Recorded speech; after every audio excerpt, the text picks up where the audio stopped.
West Delaware Wrestling is on the air from the Wells Fargo Arena.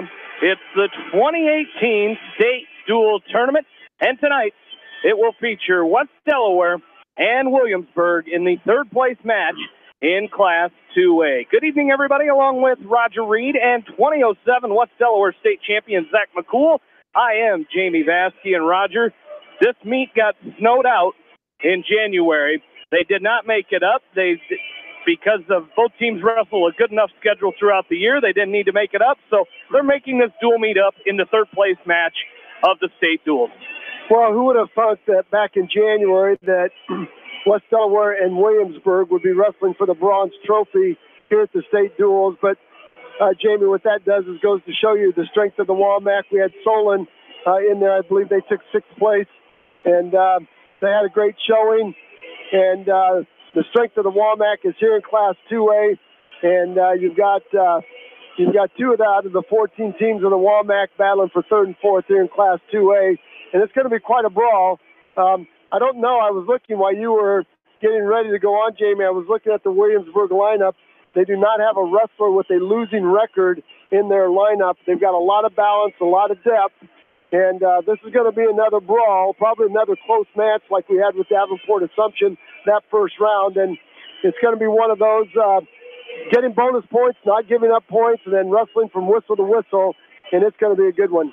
Zach, I've been given explicit instructions tonight to keep this as unbiased as we can. Nathan King, a 2008 graduate of West Delaware, back listening. He's a teacher and coach at Williamsburg High School, and he has informed me that he will be listening to us while watching this stream on Track Wrestling, so we have to keep it unbiased tonight for Nathan. Actually, I've had some contact with Nathan over the recent months here. Took over as a head coach at Williamsburg High School, so I've actually sold some baseball product to Nathan and Williamsburg over there to help those guys out. So I appreciate Nathan giving back to some of his West Delaware, and good luck to those guys. All right, we're going to take a short break for the introductions. We'll come back. I got a chance to catch up with West Delaware head coach Jeff Voss and a little special guest in our interview here. So we'll take a short break and come back. You're listening to West Delaware State Dual Wrestling from KMCH Sports. Hauser's Water Systems is proud to support all area athletes and coaching staff and wish them continued success. Hauser's Water Systems is your supplier for rippling spring water. Need softener salt or a water unit? Hauser's Water Systems in Manchester.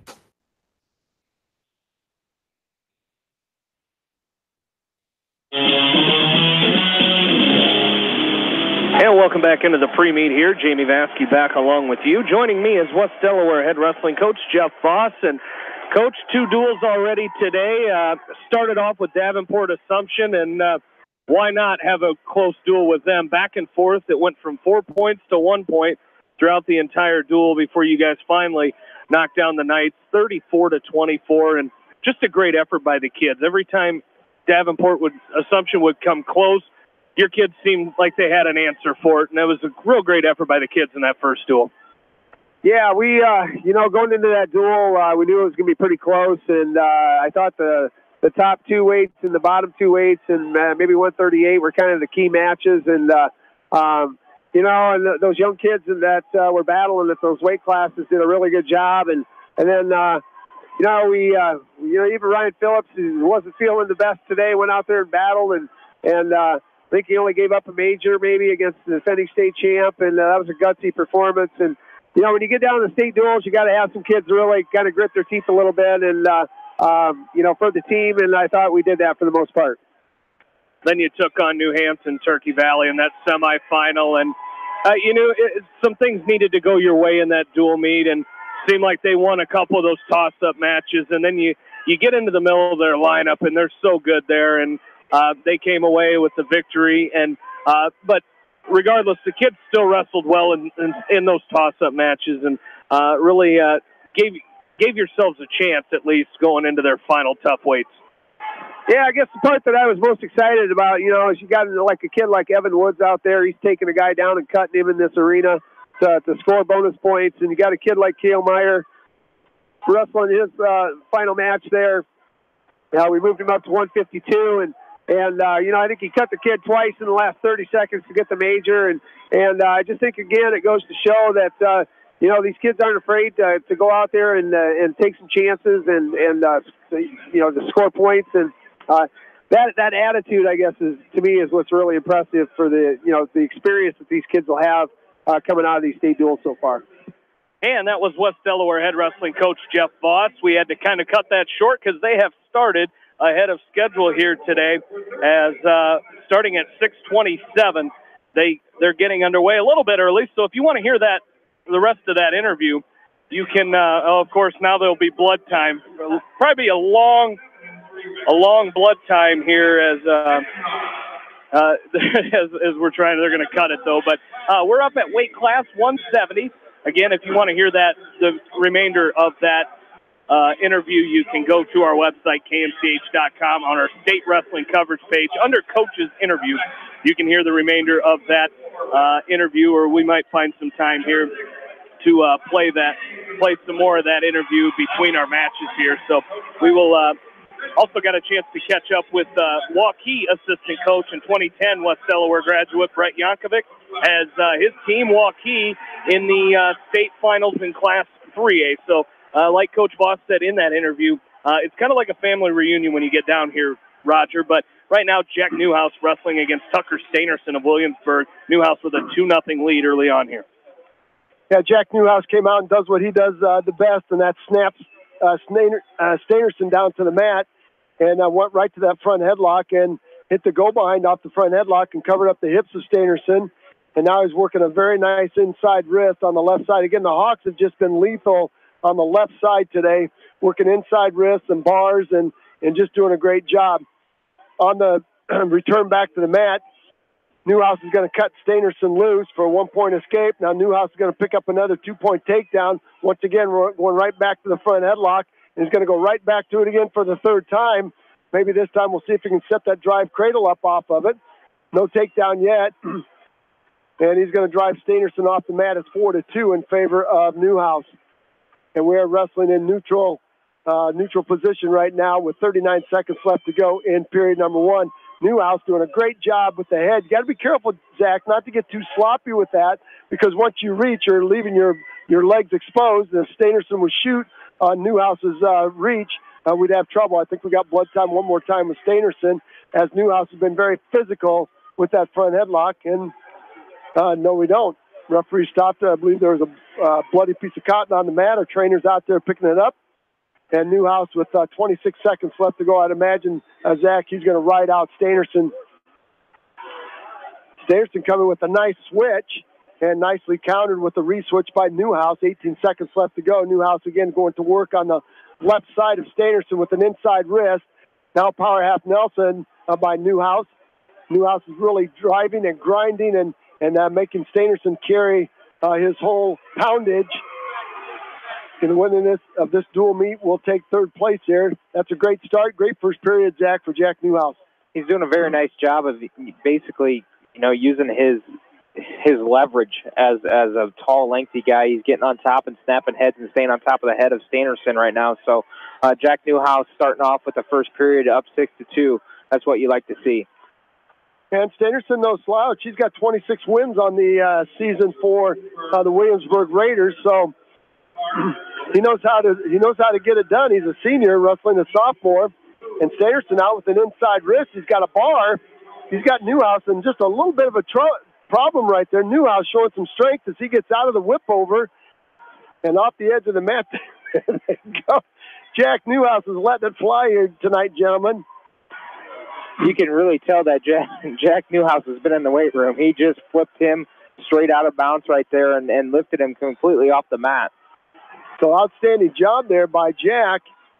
He picked up a 1-point escape. I'll tell you what, Steinerson came right out with an inside wrist on the right side of Newhouse, and Jack had to show some strength there as Steinerson was in great position to whip Newhouse over to his back and ended up getting a 1-point escape out of it instead of getting tossed to his back. So nice job there by the sophomore. As Steinerson will go to the blood corner one more time. I want to thank our sponsors of West Delaware Wrestling here tonight on KMCH. And they include the Palace, Precision Collision, Honey Creek Storage, Beavers Lounge, Russell and Russell Insurance. Thank you for your support of West Delaware Wrestling here tonight in the state duels.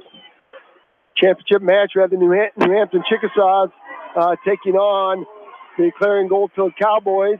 Don Bosco Dons taking on the Denver Cyclones in 1A. That's going to be a good one. That's 0-0 right now, just underway. Championship match, Fort Dodge taking on Waukee, and Fort Dodge is up 6-0. Newhouse going right back to work on Steinerson. A snap and spin by Newhouse. He's going to pick up another 2-point takedown, 1:07 left to go. And he is being very heavy on the upper body of Tucker Steinerson, making Steinerson carry the load. And I imagine that as this match continues to go, Steinerson's upper body is going to be very, very tired because Newhouse is making him carry the load. Off the edge of the mat they go one more time. Back to the middle. Newhouse will ride the left side as Steinerson gets called for a caution for starting before the whistle. Coach Foss says now he's going to work him. There's a knee slide to a stand-up attempt by Steinerson. Nice job by Newhouse with an inside wrist on the left, spiral ride with the right. Now he's got Steiner flattened out again on the center of the mat, working, trying to set up that bar with the left side. Steinerson doing a good job with hand control. Now Newhouse will pop over to the right side, tries to dig a chicken wing. Newhouse goes right back to work on the left side one more time with that Syracuse ride, inside wrist. Syracuse ride, keeping a lot of pressure on the head and chest. Now we're going to get stalling against Newhouse for crying out loud. Boy, oh boy, Jack Newhouse going side to side, working Tucker Steinerson to death here. And he gets called for stalling. So we'll get a restart with 25 seconds left. I don't understand that call. But once again, we are up here, not there. There's a stand-up by Steinerson. Nice job by Newhouse to follow Steinerson. Front trips him back down to the mat. And once again, Steinerson finds the edge right in front of the Williamsburg bench. And Steinerson will get set. This time Newhouse will start on the right side. Switch attempt by Steinerson. A stand-up by Steinerson. Newhouse follows him around. Now claw ride by Newhouse. He's going to drive Steinerson back down to the mat. 7 seconds left to go. Great period for Jack Newhouse as they had 9-2. Got to work a little bit more there, guys, for that major decision. I was just going to say you've got to get the major here if you're Jack Newhouse is you really, the Hawks really need to get on the board early here against a very good Williamsburg team. So Steinerson's going to choose down. Newhouse is going to cut him loose right away and go back to his feet. And for Jack Newhouse, now you got to stay in good position here. He's really looking for those bonus points. And Steinerson, the senior, a lot of experience. So you got to clean everything up, stay in great position, set up that good shot, keep doing what you've been doing, and that's stay heavy on the head. Look for that front headlock, maybe to a drive cradle. Steinerson will probably, there's a long shot by Steinerson. Nice go behind by Newhouse. He's going to try to set up a Turk. There's the 2-point takedown he was looking for. Now he's going to scoop the right ankle with his left ankle. And Newhouse will probably cut him loose again. Yeah, and you got that major decision now, and now back to a 7-point lead. So need another takedown here for Jack Newhouse. Newhouse goes right back to that front headlock. I tell you what, he's in a little bit of trouble right now. Steinerson dropped in on a double and neck wrench attempt by Newhouse. That's what we talked about, guys. You can't put yourself in bad position to try to score points. You still got to stay sharp and stay in great position. Yeah, that's not what Coach Voss was looking for Jack Newhouse to do right there, is go to that neck wrench when you're up that many points. So did a nice job of getting out of there and getting 2 points, but that's somewhere that Coach Voss definitely didn't want him in that position. And we've seen in the past when you're trying that neck wrench, we've seen kids that are really good at it, but the one way to beat it is to elevate your opponent, and that's what Steinerson did. Almost. And Newhouse, I'll tell you what, Newhouse almost went to his back on that, so great job by Jack Newhouse. Again, up 13-4, 26 seconds. Now we're going to get warning against Steinerson for playing the turtle again. Tucking his head and keeping his arms inside. Newhouse again up on top, riding tough. 15 seconds left to go. Newhouse with a hard crossface. Now a forearm to the back of the neck by Jack Newhouse. Trying to look for, now we're going to get Stalling. You got to be kidding me. Stalling against Newhouse. The thing is that, the main thing right now is Jack Newhouse isn't really off to the side. He is riding parallel with the hips. Yes, he is trying to work bar arms, but he is parallel the entire time. So he's got to continue to work side to side. And we're going to see, we got a referee going to the head table there. It's 13-5 now. 4 seconds left to go. If you're Jack Newhouse, you got to ride this thing out. You can't give up one here.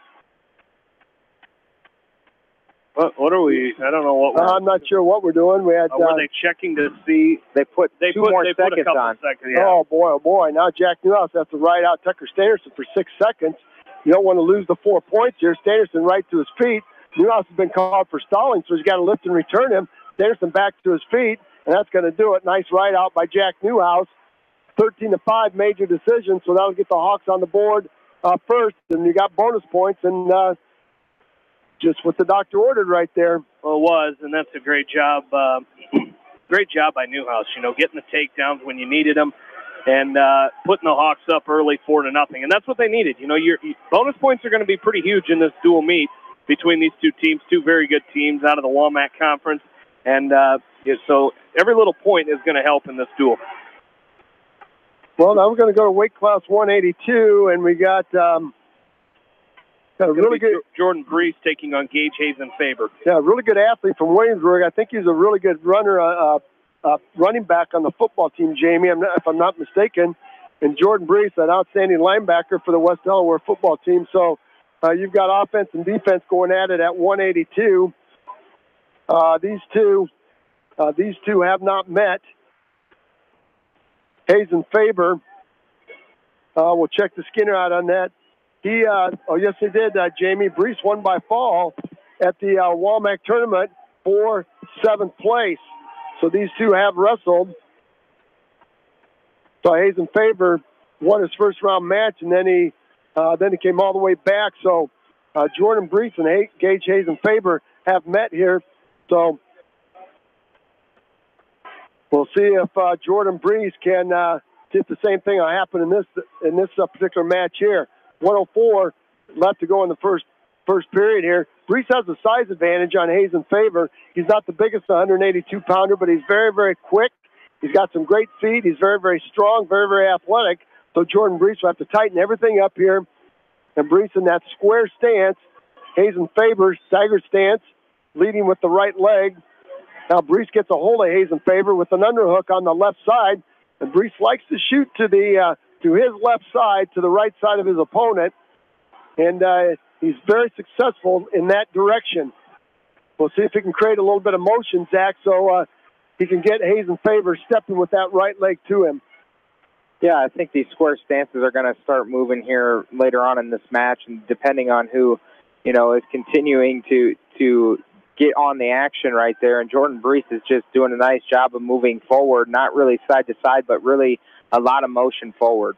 Yeah, and Hazen-Faber gets dinged for stalling with 6 seconds left to go in period 1. So Jordan Brees has been applying a lot of pressure to the junior. And that's going to do it for period number 1. So let's see whose choice it's going to be. It's going to be Hazen-Faber's choice. And that's okay with Jordan Brees. We take a cross-face cradle right now from Jordan Brees. We'll see if we can get it locked up. There's a quick stand-up by Hazen-Faber. Nice job by Jordan Brees going deep waist, far ankle. He's going to drive Hazen-Faber back down to the mat. Here comes a cross-face by Brees. Going to try to lock that cross-face cradle in. He's got it in deep, and he does a great job. He turns Hazen-Faber back into the mat. He's got it locked up. Now he's going to try to roll Hazen-Faber across his shoulders. He does. Might be a fall right there. There's the fall. Very nice. There's the fall. I'll tell you what, that was outstanding job by Jordan Brees, as it looked like Hazen-Faber was going to work his way off the mat, and Jordan Brees circled him back in, got himself hip to hip, and then cranked him back. And once he got him cranked back, he tightened that cradle up. I'll tell you what, he is unbelievably tough for that crossface cradle. And that's going to put the Hawks up now 10-0 as we go to the third match at 195. as Harrison Goebel's going to head out for the Hawks. And we will not see Josh Hollop here. And both coaches thinking that they may meet later on this weekend, well, I Jamie. think it could be in the second round. I think if they both win their first-round matches. So it is going to be Harrison Goebel. There's not Josh Hollop here, so we'll get the opponent for Williamsburg as it's going to be Alex Giris. Alex Giris. So Williamsburg just listing their starters in our program. So thanks to Track Wrestling and Jamie Vasky spotting that for us. Boy, there's an over and under by Harrison Goebel. He's going to drop in on a single on Giris. Let's see if he can suck that in. Now he's going to launch him. Lateral drop by Goebel. And off the edge of the mat they go. Goebel set that up, Zach, with really nice pressure forward. Giris pushed back, and then he launched him. It's still always scary when you see your wrestler go to his back at first, but Harrison Goebel did a very nice job of getting to the side there and at least getting that all the way through. Goebel goes from a slide by to a double. Set up the, use that slide by as a setup, and then Goebel right to his crossface. And Butcher, boy, that's just been a great switch up for him. Everybody knows Harrison Goebel's, there's the fall right there in 58 seconds.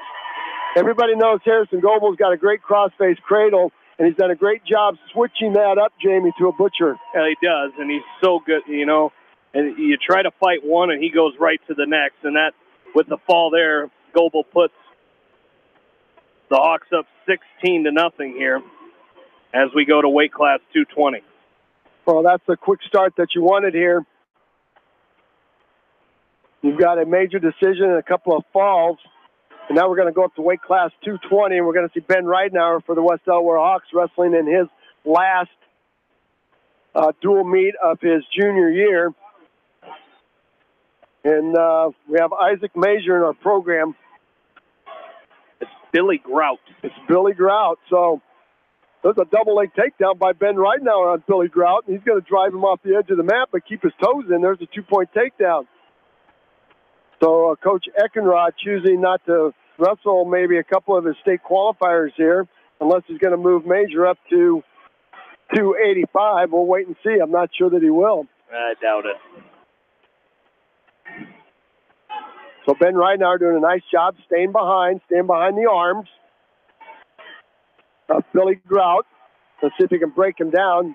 That was a nice chicken wing by Ben Reidenauer. Had it locked up on the left side. Again, the Hawks doing an outstanding job with the left side of their opponents here, these three duels today. There's Ben Reidenauer with a half Nelson on Grout. He's going to have to bump him forward to take Grout off his base.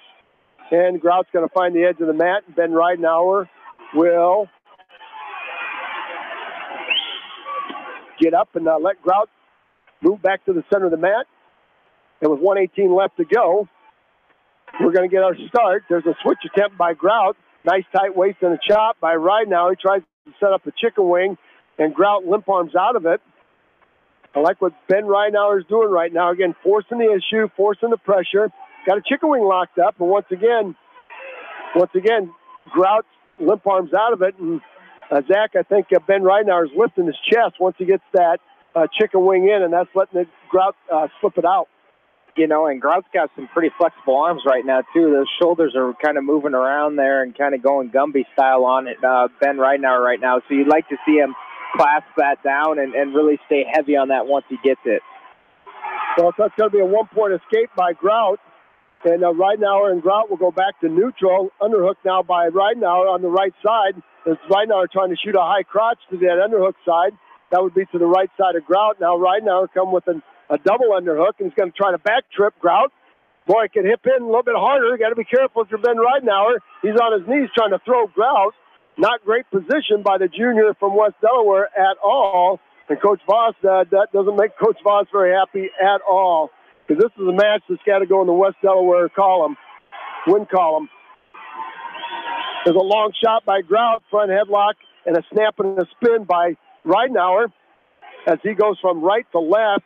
With 1 second left to go, he's going to pick up the takedown, so he goes up 4-1. And that gets a hand clap from Coach Voss and Coach Litter. That's much better wrestling than trying to lateral drop somebody off your knees. All right, second period, back to neutral we go. Grout trying to come with a collar tie. Ridenour with the retie with his right, working the head. Grout trying to work inside position. Ridenour doing a nice job keeping that forearm right against the collarbone of Billy Grout, keeping him away. Ridenour now will switch to the underhook on the right side of Grout. There's a nice snap down by Ridenour, and he missed the front headlock off of it. Like to see him hit that again. Zach, from that underhook and snap Grout down. I think that's his go-to right now for Ben Ridenour is just get in that underhook series and then continue to work and spin, snap, heavy hands, and spin instead of trying to get in this upper body right now. He's a little undersized here, I see. So you'd like to see him continue to work on his motion. Well, exactly right. And Grout takes another long shot on Ridenour. Ridenour uses some quick footwork there to snap and spin. And he's going to hit another go-behind for another 2-point takedown. So it's 6-1 now with 1:05 left to go. So like to see Ben Ridenour. He's got the chicken wing locked up again. Now he's going to bump him forward. Let's see if he gets it run this time. He's got a half Nelson on the right, chicken wing on the left. Now he's going to try the big step. That's much better. He kept his chest down. Got to stay elbow to elbow. Grout's trying to get that wing out of there. Ridenour might be a fall right there. There's the fall by Ben Ridenour in 3:16. 3:16, Ben Ridenour will win by a fall. That'll put the Hawks up 22-0, going to weight class 285, and Ben Ridenour is the proud owner of the pin belt. We asked if they brought it along, and Ben Ridenour is probably going to display it, and we'll see for how long. As Carson Petland steps to the mat.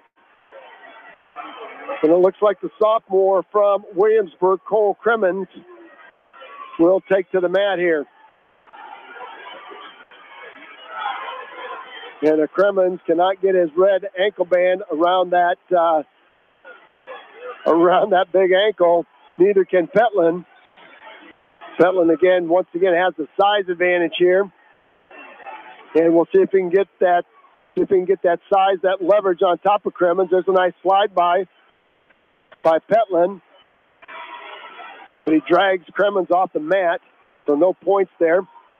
A win here would give Petland a 3-0 record on the day.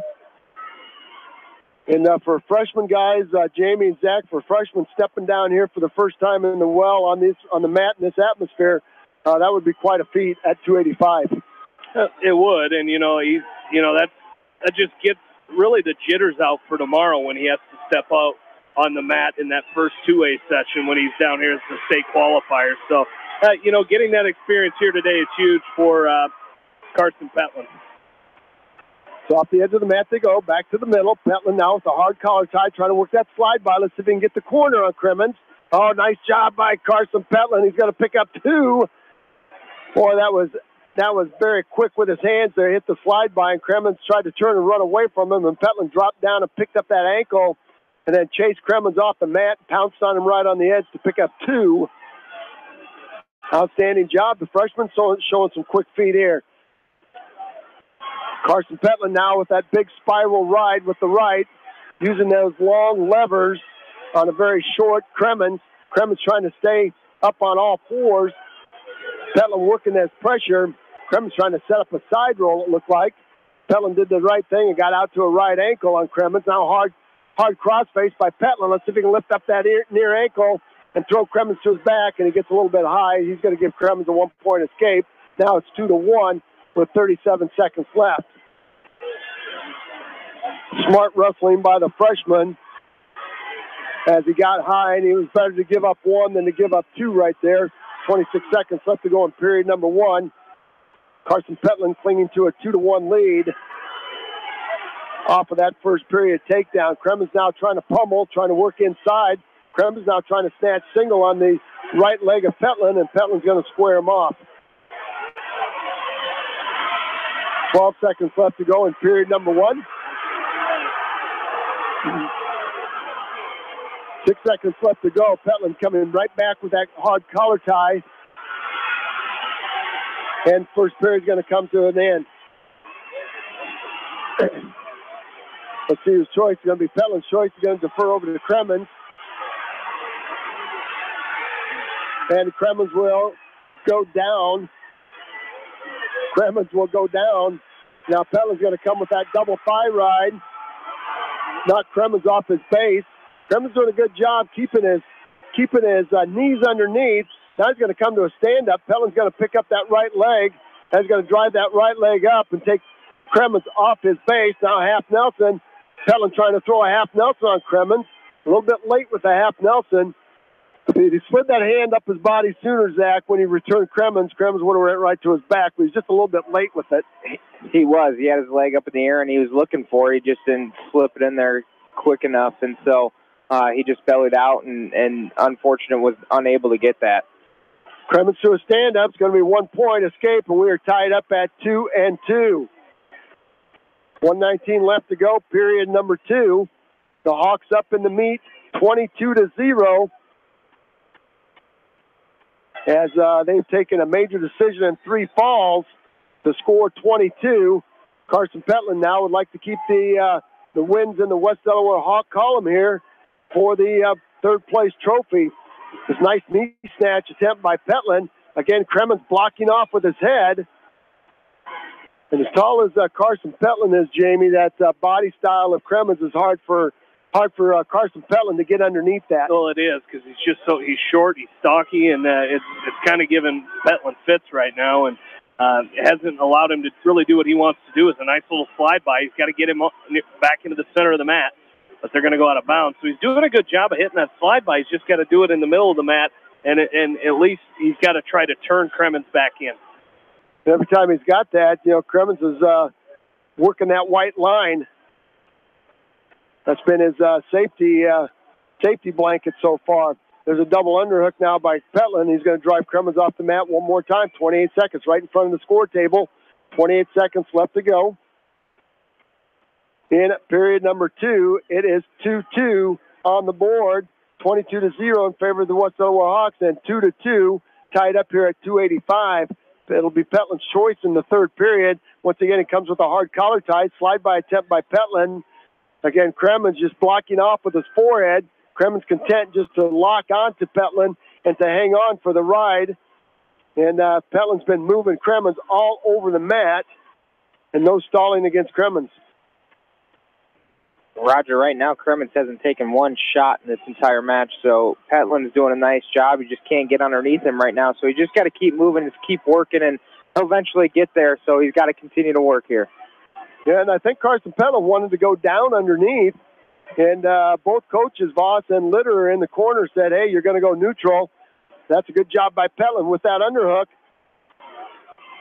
Double overhook now by Kremens. Double underhook by Petlin. Once again, Kremens pulls Petlin off to the edge of the mat. If Petlin ever figures out what to do with that, with those double underhooks, you better watch out if you're a heavyweight in the Walmart Conference in the next couple of years.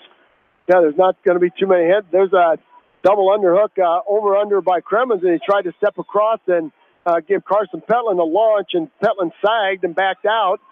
Kremens now working some pummeling, working some upper body here, trying to get Carson Petlin out of balance. Petlin now with that long left collar tie. Let's see if he can hit that slide by again. He's got a snatch single, and once again, right on the edge of the mat. Carson Petlin, every time he's close with a takedown, Kremens has found the edge of the mat, so we'll see if Carson Petlin can keep it in the center of the mat there. 105 and counting. Hard collar tie by Petlin with the left, retie by Kremens. Petlin working an underhook, trying to dig an underhook on the left side of Kremens. Kremens now trying to work an underhook on the right side of Petlin. Slide by attempt by Petlin one more time. Kremens now with a little snatch and off the edge of the mat. Kind of a snatch single by Kremens. I'm not sure that he could pick that big tree trunk leg up of Carson Petlin. There's Kremens again working some upper body, trying to go over and under. Now double overhook by Kremens. Boy, it's got to be stalling against Kremens. There you go. Thank you very much. Thank you very much as we get a stalling against Kremens for blocking off with his head, as Petlin has been forcing the action here. 31 seconds left to go in third period. Might have an overtime here. I'd like to see Carson Petlin go real heavy on the head here and get Kremens out of balance, and maybe he could hit that slide by and pick up a quick 2 with 20 seconds left to go. 19 seconds left to go. Might have an overtime match here. Carson Petland tries to hit that slide by. Cremens blocks him off. 10 seconds left to go. I believe we're going to have our first overtime match at weight class 285 with Carson Petland and Cole Cremens. Carson Petland right where he wants to be here. And we've got to reset the clock. There's the clock with 1 minute. Carson Petland, that will continue to force the action, gentlemen, as Cremens has been dinged for stalling.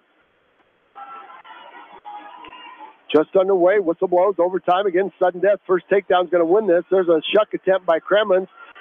Petland squared him off. Now double underhook again by Petland, and Cremens backs off, finds the white line. So back to the middle we go, one more time. 44 seconds left to go. Cremens takes 3 hard steps at Petland. Petland's going to back up a little bit, now try to circle back in. Hard collar tie with the left by Petland. Petland now trying to work a slide by. Again, Cremens content. There's Petland right back with that underhook, overhook. 27 seconds left here. There's the whistle. Hard collar tie by Petland. Retie by Cremens. Cremens now with an overhook on that left arm. Not sure that Cole Cremens is going to take a shot here at all. He's just blocking that head off. There's an underhook by Carson Petland on the right side of Cremens. 6 seconds left to go. We're going to go to period 5, and we're going to see who's got the disc. Do you think that the beige or the green is drying faster? Oh, boy, I'll tell you what. It's going to be a Petland's choice. He's going to defer over to Cremens. Yeah, we had that. We got to have some action here, boys. Well, a lot of ties and reties here, and I'm telling you what, 30 seconds now. Carson Petland's got to ride Cole Cremens out for 30 seconds here. That's a nice start right there. It goes right to that spiral ride. Cremens is going to try to get up on all fours. Petland's going to try to take him off to the side. Cremens with a knee slide. Outside stand-up attempt by Cremens. Now, nice job by Carson Petland. 15 seconds left to go. He's got Cole Cremens right where he wanted him, and that was belly down. Petland out in front. Cremens to a stand-up. Petland's got to take him off to the side. Going to be stalling against Carson Petland. No, it's not. It's going to be a one-point escape by Cremens. Carson Petland's got to go down now. Boy, oh boy, oh boy. Take a 2-point reversal right here. Zach McCool. Absolutely. He's got to think right now. He's got 30 seconds to score some points here. He's got to really start moving. And once you get into period 6, you know, you're really starting to feel it, especially in your third match here. So we really got to see Carson start to move. Well, he went to a stand-up, but he didn't get any hand control on Cremens. Cremens reached down and picked up an ankle. Now, Cremens is going to go to a leg lace on the inside of Petland. 13 seconds left to go. Carson Petland's got to pick up that leg. Let's see if he can pick up 2 here. That's got to be 2 for Petland. That's going to be 2 and 2 near fall. Nice job by Carson Petland. He's going to win this match. You got a 2-point reversal and a 2-point near fall. As the heavyweight from Williamsburg tried the leg lace, Carson Petland. I'm telling you what, that's 3-0 for the freshman today. And those were huge points as the Hawks go up now 25-0 going into weight class 106. So that would be, it was 3-2. So 6-3 was the final score. 6-3. They got a feature match right here, gentlemen, at 106. Caden Grip for the Raiders taking on Luke Farmer at 106. And let's get the 25-0 is our team score. Hawks leading. We go to 106. It's going to be Luke Farmer for West Delaware, as Luke going to be taking on. We'll get his opponent here, as Luke Farmer taking on Caden Grip from Williamsburg. Yes, and just 3 short weeks ago at the WAMAC, Jamie, Luke Farmer defeated Caden Grip by a score of 8-6, and that got Farmer in the match. Grip ended up 6th. Farmer ended up 4th. So this is one of those you might call this a toss-up match. There's a long single shot by Grip. He's on the right leg of Farmer. Farmer goes to a down block. as Grip cuts across to a double, drives over the hips of Farmer, and Grip will dent the scoreboard first with a 2-point takedown. 2-point takedown, and Caden Grip is a freshman at 36-13, having an outstanding year. And again, with a workout partner like Grayson Kesterson in the room there, guys, you know you're going to be pretty good. Yeah, you are. You got a defending state champion in the weight above you, and going to make, your workouts are going to be a little bit tougher during the week, but, you're really going to you're really going to notice that, come in the next couple of years, how much you really appreciate having someone like Kesterson in the room. Well, it's going to be a stalemate as Grip put the cross body right in and then put both legs in. And our clock is running right here. Now they finally stopped the clock. I'm not sure how many seconds ticked off. There's probably 4 or 5 seconds tipped off. And Eagle Eye Scott Litterer saw that. They're going to put 4 seconds back on the clock. Okay. Yeah, he caught that right away. Neither one of the officials did, but Coach Litterer caught that right away. So 29 seconds left to go in period number 1. There's a nice sit-out, stand-up by Farmers, trying to split the hands of Grip. Grip's going to try to lift and return, and he does.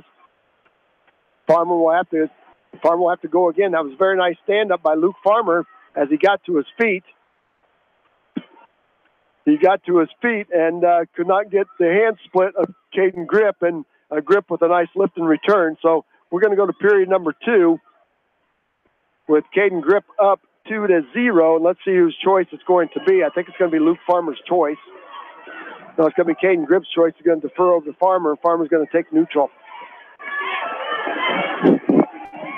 Farmer's got to move his feet here, guys. He can set that fireman's carry up. Grip basically in a square stance. Farmer in a staggered stance, leading with that right leg. Farmer in on that fireman's carry. Let's see if he can dump Grip over with it. Got to keep that head up. He's got Grip on his right side. Got to get that arm around his waist and pop his head out. He does. He's going to pick up 2. That's a nice job right there by Luke Farmer. And now he's got a Turk in, and he's got Grip going to his back. And we're going to get potentially dangerous. He had the arm across the throat of Grip as he went to that Turk. Crossface from left to right shoulder. Just happened to be right across the windpipe of Caden Grip. So our official jumped right on that and stopped it. Farmer will start on the left. That's going to try to tilt. Going to try to tilt Grip. Tongue twister. Yeah, tip him and tilt him. And Grip finds himself back down on all fours as he came to a stand-up, and Luke Farmer tried to go to the cross-wrist tilt off his feet, and Grip was ready for it. We're tied up now at 2-2. The Hawks are up 25-0, and that's going to be a 1-point escape by Grip as he came to a knee slide stand-up, split the hands of Farmer, and then turned and faced Farmer. Farmer's got to go back to work, create some motion with that fireman's carry. Grip again in that square stance. There's a tap and go by Grip, and he's going to drive Farmer off the edge of the mat. Back to the center we go. Coach Litterer off his chair one more time, and he's telling his young man to forward pressure. There's a nice double by Farmer. He's in deep. Let's see if he can drive Grip off his feet. There should be 2 right there. Zach McCool, that was pretty double leg takedown. It's a great move, and once again, when you can blast double somebody, it's very hard to defend, especially when you keep your feet moving. And Luke Farmer's doing a very nice job of staying active this entire match, and that's going to continue to pay off for him. Farmer will start on the left and quickly jumps to the right and goes to deep waist. Goes to a deep waist far ankle, and he's going to cut Grip loose again, so it's going to be 4-4 now. 4-4 on the scoreboard with 28 seconds left to go, and this match is playing out just like it did 3 weeks ago, with Farmer winning 8-6. 23 seconds as we're back to the restart. Long shot now by Grip. He's in on a double. Farmer's got to go to a down block. Laces down. Grip's going to try to pop his head out. And off the edge of the mat they go. Referee blew the whistle. I'm not sure why. It didn't look like they were off the mat yet, but the referee blew the whistle. So there's Luke Farmer with a long single shot on the restart. Let's see if he can finish it. Referee's going to let him go right there. Farmer in on a single. head to the inside of the left leg of Caden Grip. 2 seconds and 1 second. That was a great shot. Great shot by Farmer. Just ran out of time. His best offense is continuing to shoot and continue to get deep and keep his motion running right now. So I like the way that Luke Farmer is in the neutral position right now. So we've got to see how he does on top here. If he can't get that till, he doesn't want to get reversed here. Well, he's in a bit of a predicament right here as Grip came to a switch and caught the right leg of Luke Farmer. Farmer's either going to have to bail out here pretty soon. As Grip is up high on all fours, Farmer will have to bail out and give up a 2-point reversal right there as he got high riding. And that was a little bit of a bad predicament there for Luke Farmer as he got high riding. And now he's got some work to do as he's down 6-4. And Caden Grip up on top, riding tough. Championship match, clearing Goldfield ahead of New Hampton Turkey Valley 21-14.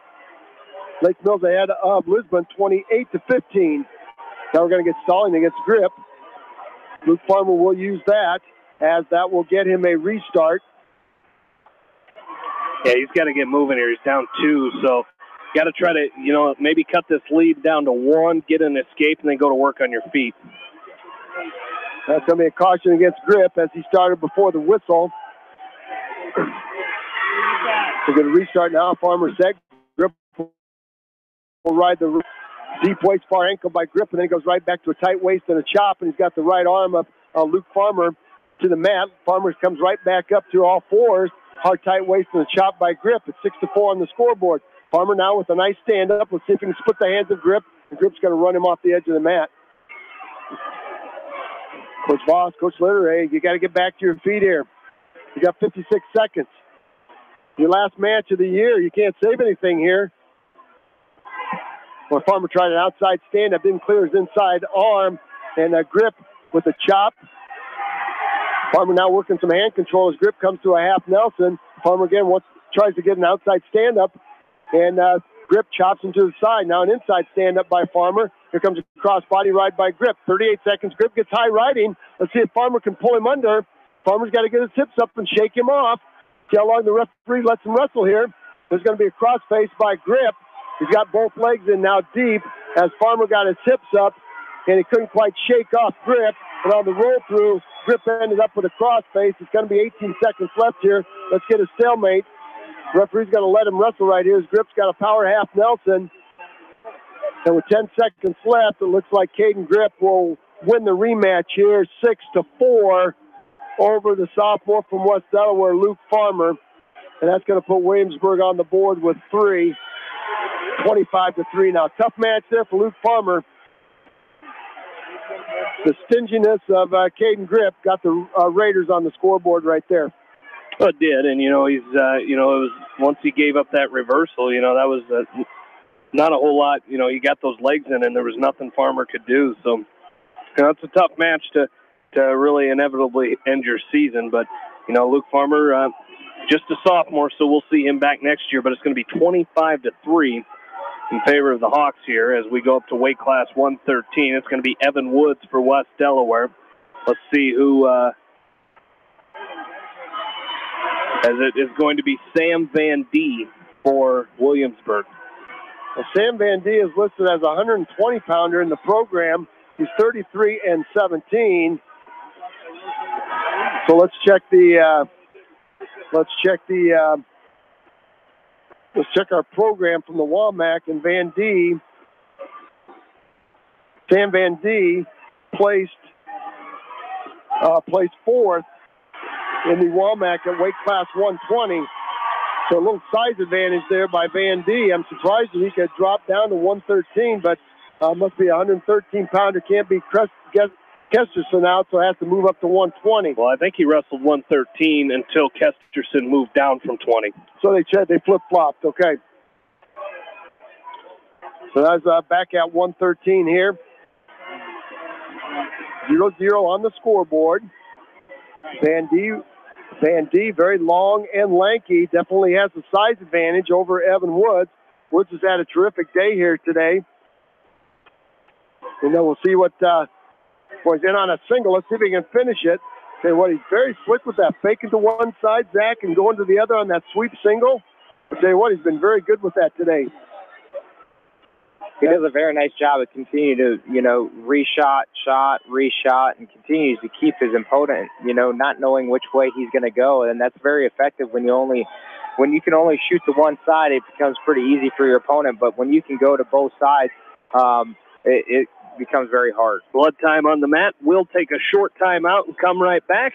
You're listening to West Delaware Wrestling from KMCH Sports. Barron Motor Supply, proud to support all area athletes and coaching staff. They appreciate all their hard work and dedication in and out of the classroom. Good luck from Barron Motor Supply in Manchester, your auto parts professional since 1930. For all your residential and commercial plumbing, heating, and electrical needs, call Meyer Mechanical in Dyersville. Meyer Mechanical, wishing all area athletes and coaching staff in tournament action continued success.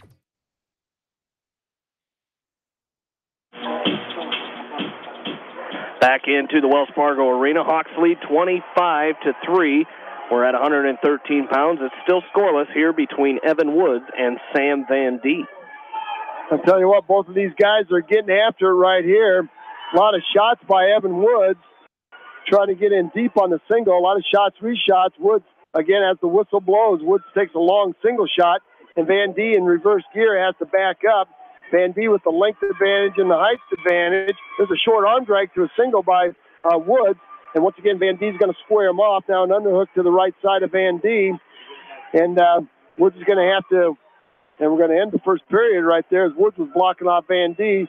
Van Dee trying to hit a shot on Woods. And we'll see what happens. Woods is going to defer over to Van Dee, and Van Dee will go down. New Hampton Turkey Valley now taking a 26-21 lead on the Cowboys from Clarion Goldfield. There's a long switch attempt by Van Dee. Now it comes right to a stand-up. Woods is going to drop in on a double, take Van Dee off the edge, and we'll go right back to the center of the mat. Don Bosco up 20-9 in the championship match over Denver. Fort Dodge up 19-13 over Waukee in their championship match. Nice deep waist far ankle by Evan Woods as he's going to drive Van Dee. He'll drive Van Dee back down to his stomach. Van Dee back on all fours.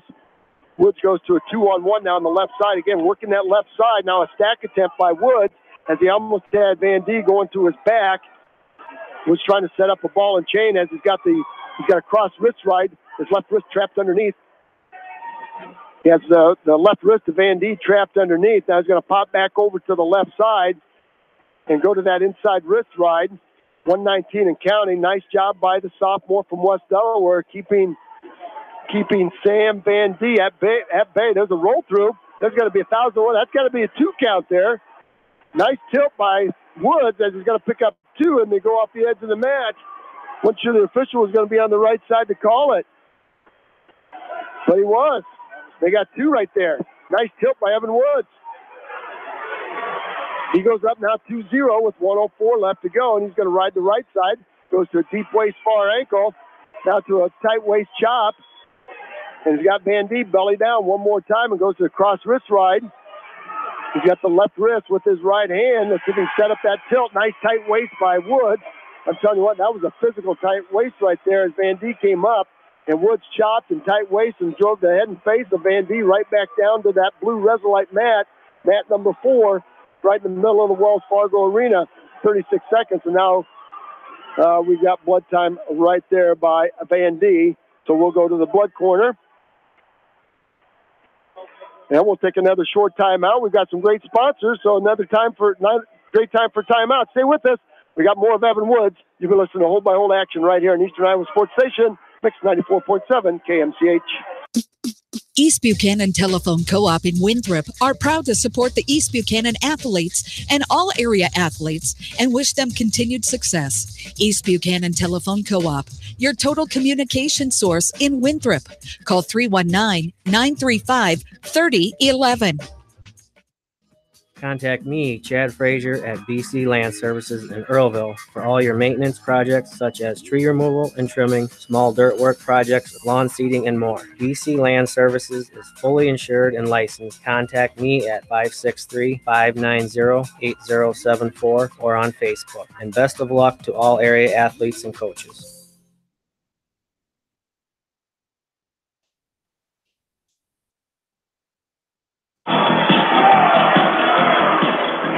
And our coverage tonight brought to you by Edgewood Oil Company, Newhouse Construction, Soads Green Acre, F&M Bank, and the Winthrop Locker. As we just came back, as they had cleared the blood time was over. Right as we came back, they head back to the blood corner. So Jamie Vasky, Roger Reed, and Zach McCool back with you here today. Let's take a look at the updated scores. Class 1A championship duel. Don Bosco leading Denver 20-9. In the third place match in Class 1A, it's Lake Mills with a 34-19 lead over Lisbon. In Class 2A championship match, New Hampton leading Clarion Goldfield 26-21. In Class 3A championship duel, all tied up 25-25 with Fort Dodge and Waukee. And the third place match in Class 3A, West Des Moines Valley leading Southeast Polk 22-17. Roger? Well, on the restart, there's a Granby roll attempt by Sam Van D, and he's going to get up to his feet. There's an over and under by Woods. Let's see if he can knock Van D back down to his base. Great job by Evan Woods, showing some balance, showing some, tell you what, that was just great balance and great control by Evan Woods as Van D came right back to that. There's Granby roll. Nice sweep single by Woods. He's got to cut across to a double, and Van D's going to pressure right into him and take him down. Now we're tied up at twos. Tied up at twos. And we got a 1 point for Evan Woods as Van D gets called for a technical violation. I'm not sure if that was a full Nelson. Not sure what it was. Oh, pulled on his headgear. Van D pulled on the headgear of Evan Woods as Woods tried to escape.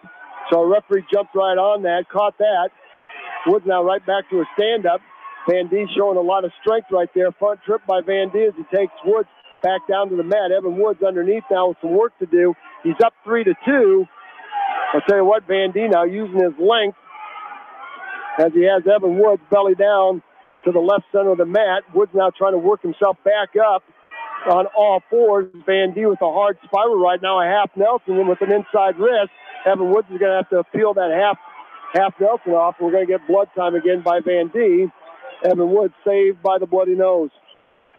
That half Nelson was in deep, and he had an inside wrist on the left side, so I'm sure Coach Litterer is giving Evan Woods a little bit of coaching right there, Jamie. Yeah, I think he is, and, just kind of getting, get you right off the bat. He's got to get up, get hand control, and avoid getting into those half Nelson situations. So Evan Woods has got to get going here, and, he's got a 3-2 lead, but, with a minute 20 left, and Van D kind of seems to be picking up a little steam here as we move forward in this third period. So Van D getting cleaned up in the blood corner once again. And while he continues to get cleaned up in the blood corner, remind you that our coverage brought to you by Georgian Auto, Ramey Drug, Pets Allowed, Lucky Building Service, and Family Vision Center. Back to action we go. And on the restart, Evan Woods tried to come to a short sit, and a spiral ride by Van D. Evan Woods in that good position right here, working some hand control. He's got both knees underneath of him, and he's posting on his elbows with his elbows in and his hands in. Now Van D's going to let him up, and Woods is going to quickly turn into Van D. Let's see if he can turn this into a double leg takedown. No, it's going to be a 1 point escape by Woods, so now he's up 4-2. And we're going to neutral with 46 seconds left, and the clock's still running. Got to put 3 seconds back on the clock. We've had some trouble right there with the clock. They're going to put some seconds back on it, 47 seconds. I think the Williamsburg coaches wanted a few more than that. Now, if you're Evan Woods here, you got to keep moving.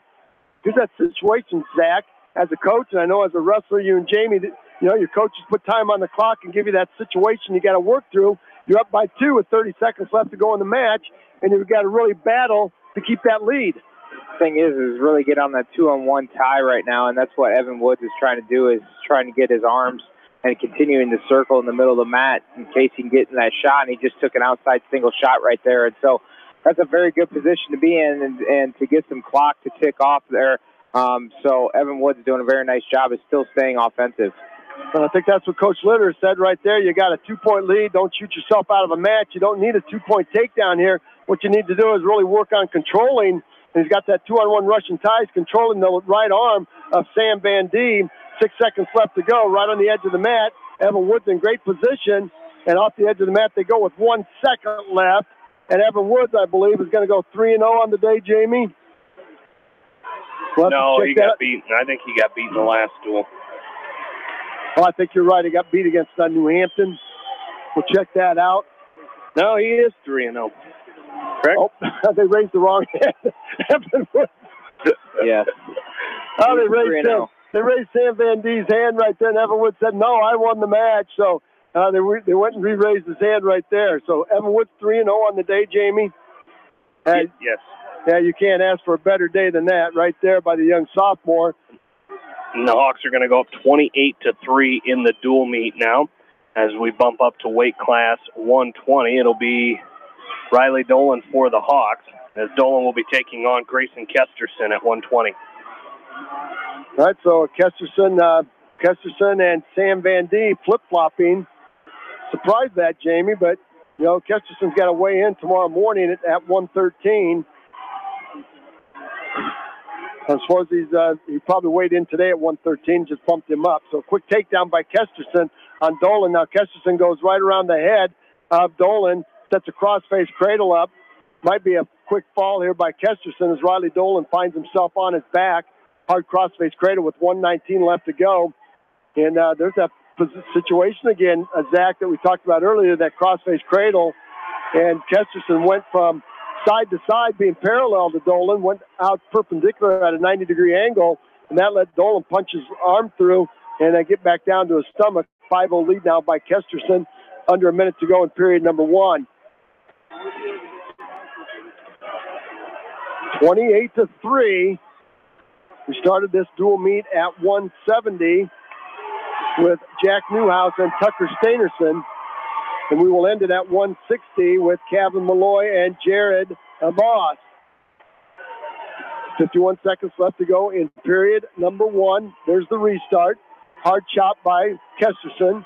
Very physical Grayson Kesterson. I tell you, he's a 113-pounder, but he looks like a big 120-pounder out on the mat. 2-on-1 by Kesterson. Cross-body right now by Kesterson. He's trying to load Dolan up. Dolan doing a nice job. Was doing a nice job until Kesterson put a power half Nelson in. And at 134, Grayson Kesterson will give the Raiders their first fall of this duel. And now it's 28-9. If you're Riley Dolan, Jamie, you can't be too shook about that. Yeah, and, you know, that's the defending state champ, you know, coming back and, you know, getting the pin over you, moving up to wrestle you at 120. So tough. That's a tough loss there. You're going up against a good kid. So, like you said, can't hang your head about that one. As we move up to 126, there'll be Stavely Mowry for the Hawks. He'll be taking on Jalen Schrupp. Well, these two met 3 weeks ago in the semifinals of the Walmack, and it was a Schrupp 13-3 major decision. And Stavely Mowry ended up in 5th place, and Schrupp was your Walmart champion with a 9-7 win over Morgan Rowley from Anamosa. So another interesting match here for the freshman from West Delaware, and that's going to be a 2-point takedown for Schrupp as he hit a slide by, then went right to that leg lace. Got to be careful right here. Schrupp's trying to set up a spladle. Stavely Mowry's going to go inside the right leg of Schrupp. Schrupp's on the outside. We'll get a stalemate right there as neither wrestler is going to advance here.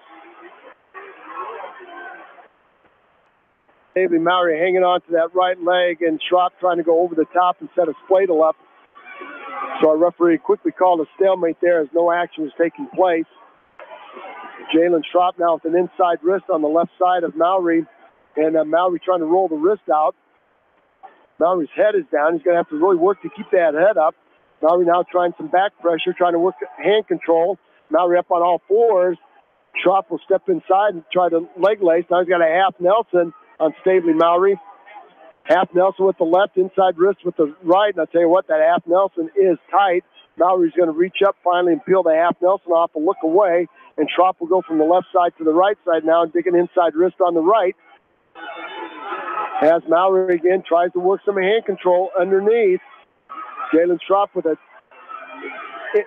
tight waist with a left. I'm telling you what, he's got some long arms. He had that left arm wrapped all the way around the waist of Stavely Mallory. Mallory with the Granby roll. It almost got through for a 1-point escape as Schropp followed him through, and no change of position, but nice movement by Mallory underneath. 10 seconds left to go, period number 1. And it looks like we will go to period number 2 with Jalen Schropp up 2-0, and the Hawks up 28-9 in our dual meet score. Lake Mills up on Lisbon now 46-25. Don Bosco and Denver in a Donnybrook down there. Don Bosco up 26-18 and weight class 132. Okay, Schropp will choose down. Schropp comes with a stand-up. Mallory tries to lift and return. A long switch by Schropp. He catches the left leg of Stavely Mallory, tries to pull it underneath. Mallory's going to have to go to a down block. Schropp pops his head out to the right side of Mallory, drives across, covers hips up for a 2-point reversal. It's now 4-0. Schropp goes right to work on a tight waist tilt. Mallory's going to have to work to get that either roll through. And I think Schropp's going to pick up 2 points on the tilt. He does.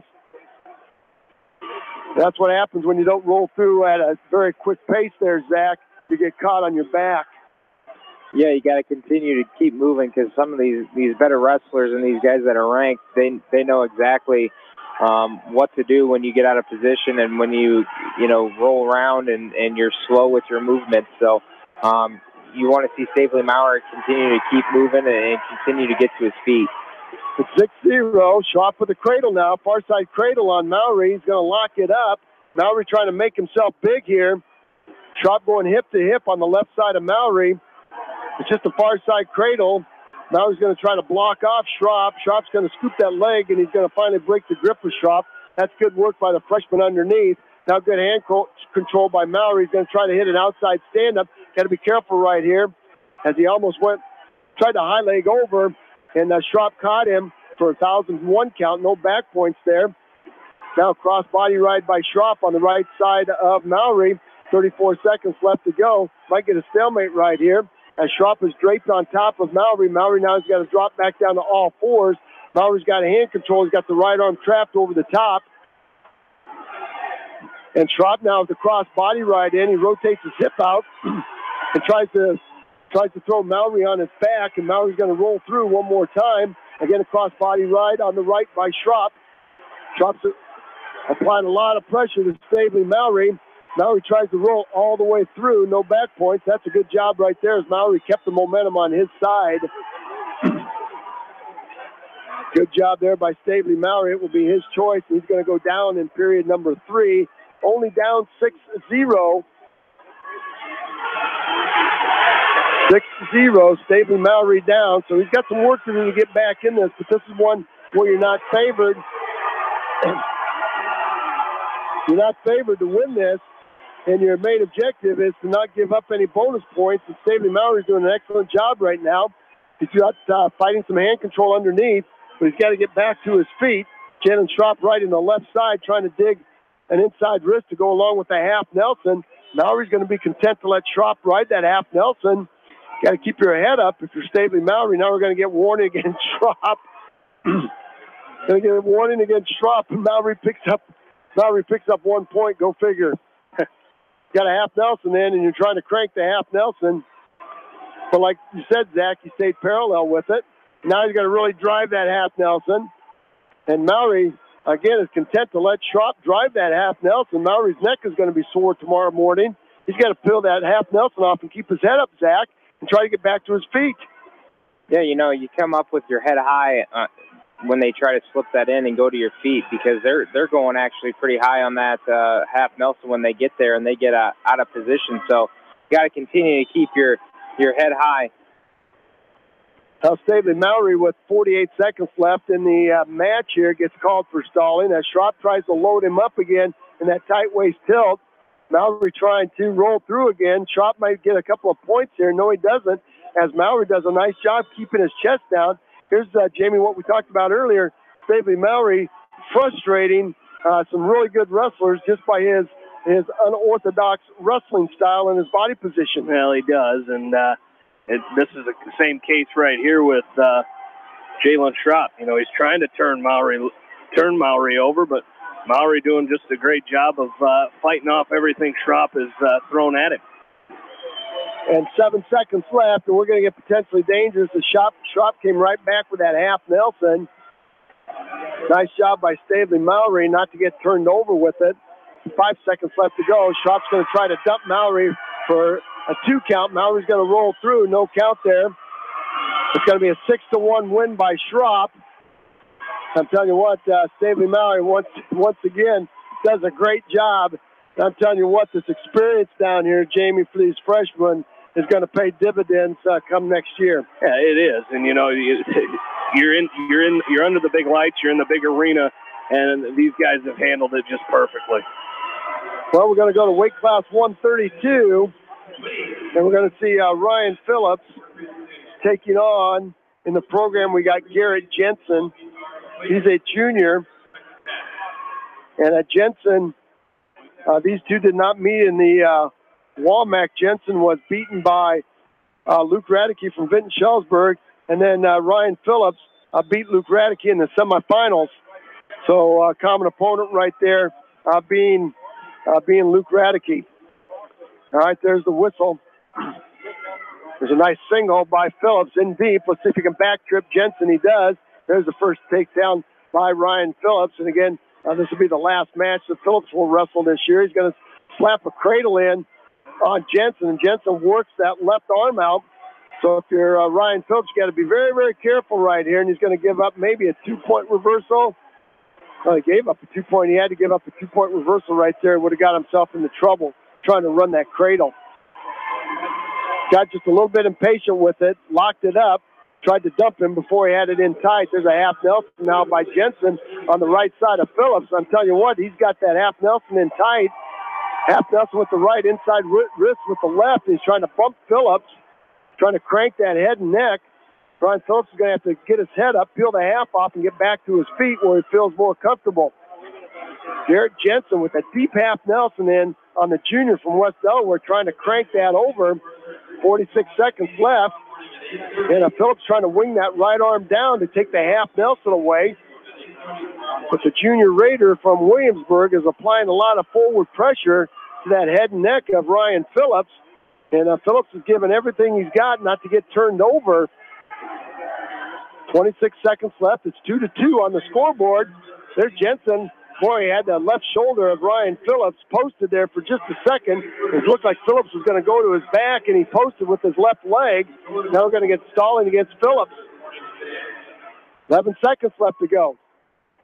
And Coach Voss saying Ryan Phillips not feeling the best here today, but sucking it up for the team and getting the job done. That's going to do it for the first period. It's 2-2. It'll be Jensen's choice. You're going to defer. You got to go neutral if you're Ryan Phillips. I'm thinking right now you might trade 2 for 1, Zach, if you're Ryan Phillips.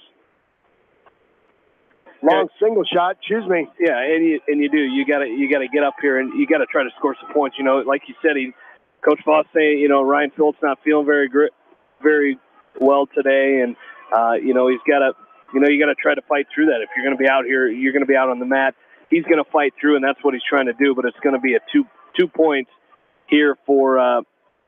It's going to be a 2-point takedown here for Garrett Jensen to start this second period. Yeah, and he's got a chicken wing on the left side of Ryan Phillips, and he's cranking that chicken wing hard. A chicken wing on the left, inside wrist on the right.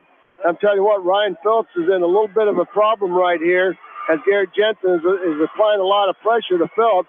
He might have Phillips stacked up, and that's going to be potentially dangerous right there as Jensen was taking that chicken wing forward. It was almost a full Nelson as a referee's going to stop that, and Phillips is going to shake his head just a little bit. It's 6-2 now.